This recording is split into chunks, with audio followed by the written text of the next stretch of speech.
అయ్యప్ప మాల ధరించిన స్వాములకు కేరళ అయ్యప్ప స్వామివారి నిర్వహణా సంస్థ అయిన ట్రావెన్కోర్ బోర్డు పలు నిబంధనలు విధించింది.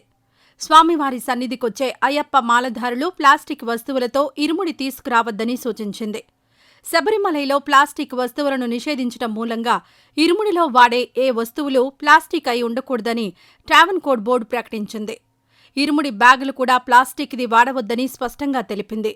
ప్లాస్టిక్ వస్తువులతో కూడిన ఇరుముడితో భక్తులు వచ్చినా లోపలికి అనుమతించమని తెలిపింది. అదేవిధంగా అయ్యప్ప స్వామి మాలధారులు వారి దుస్తులను పంబలో పడవేయవద్దని నిబంధన విధించడం గమనార్హం.